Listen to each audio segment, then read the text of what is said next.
There comes a point in every journey of mastery when effort, repetition, and feedback lead to something deeper.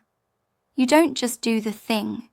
You become the kind of woman who does it, who owns it, who leads from it, who earns from it. True mastery changes who you think you are. Angela Duckworth touches on this phenomenon, but it's the field of identity-based behavioural science that brings it fully into focus. Research confirms the most lasting transformation doesn't come from surface habits. It comes from shifts in self-perception.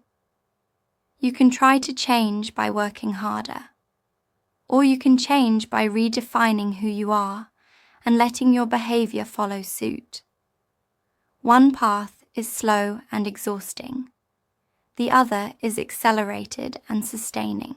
This is why the 2X framework integrates both external strategy and internal self-concept. If we want women like Claire to sustain their success, they must become fluent in their own worth. They must see themselves not just as competent professionals, but as high-earning leaders who make waves. Let's return to Claire. After several months of applying visibility techniques and deliberate practice, she noticed a subtle but profound shift. She no longer rehearsed every sentence before speaking.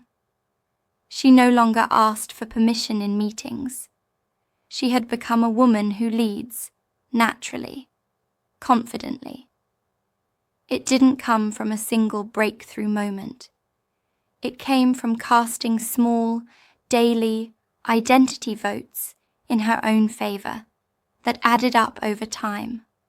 One calm response to conflict, one brave request for a raise, one moment of owning a decision without second-guessing.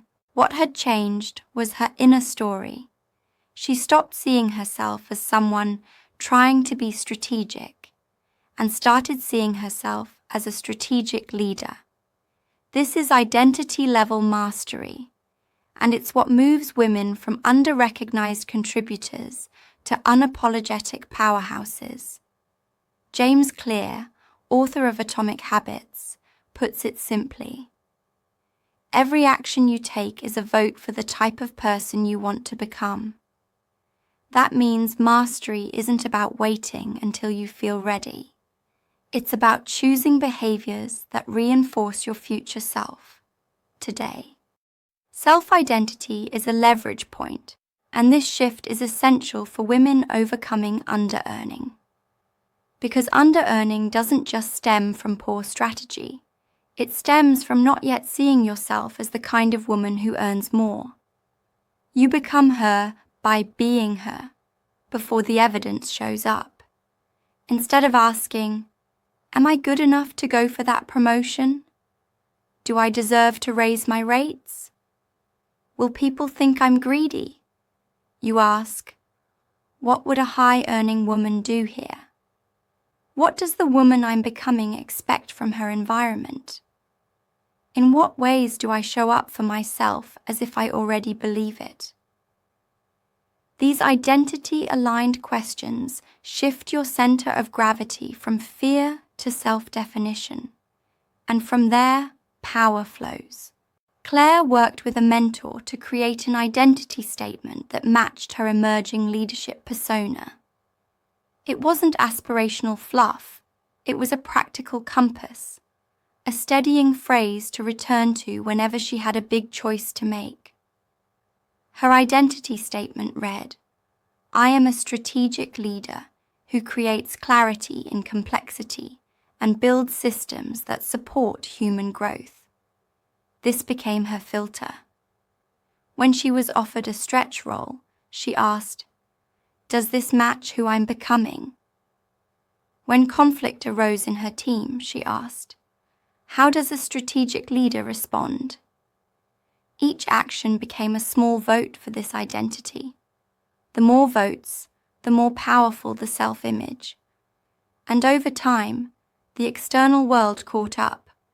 She was seen as what she had already become. If this exercise feels familiar, it's because we laid the groundwork in Module 3, Part 7, Reframe and Write a New Self-Definition. If you feel that it would be worthwhile, go back and re-watch that video, and perhaps you might also find value in reviewing others, such as Module 2, Part 6, Developing the 4 Essential Traits.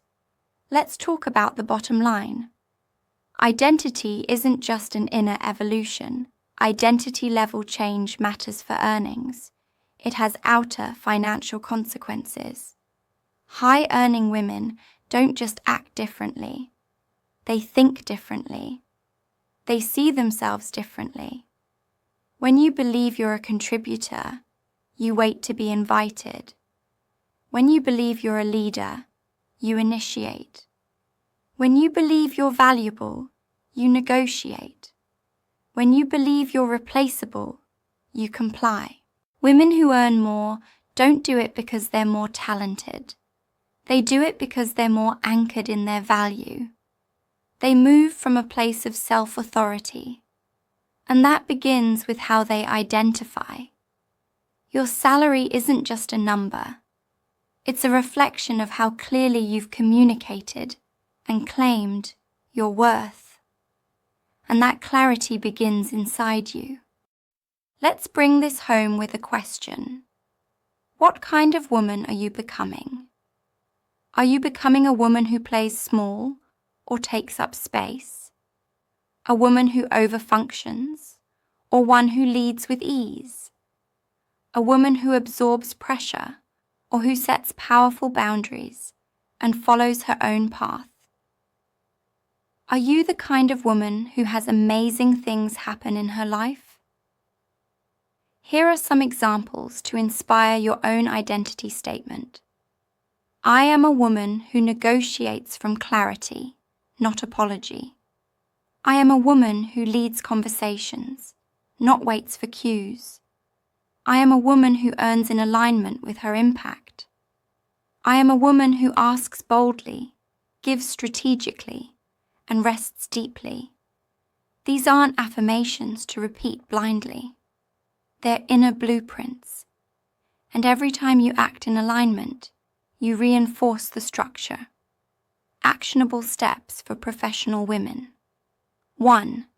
Write your identity statement. Complete this sentence. I am a woman who.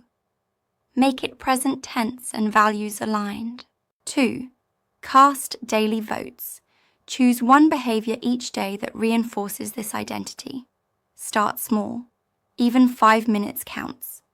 3. Revisit and refine. Revisit your identity statement each quarter. Are you still growing toward it? Has it evolved? Update it. 4. Let it shape decisions. Use your identity as a decision-making tool. Ask, what would the woman I'm becoming do here? 5.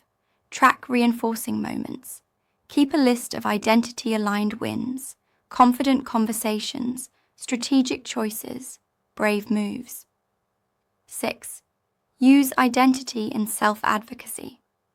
When requesting raises, promotions, or visibility, anchor your ask in who you are, not just what you've done. Reflective exercise.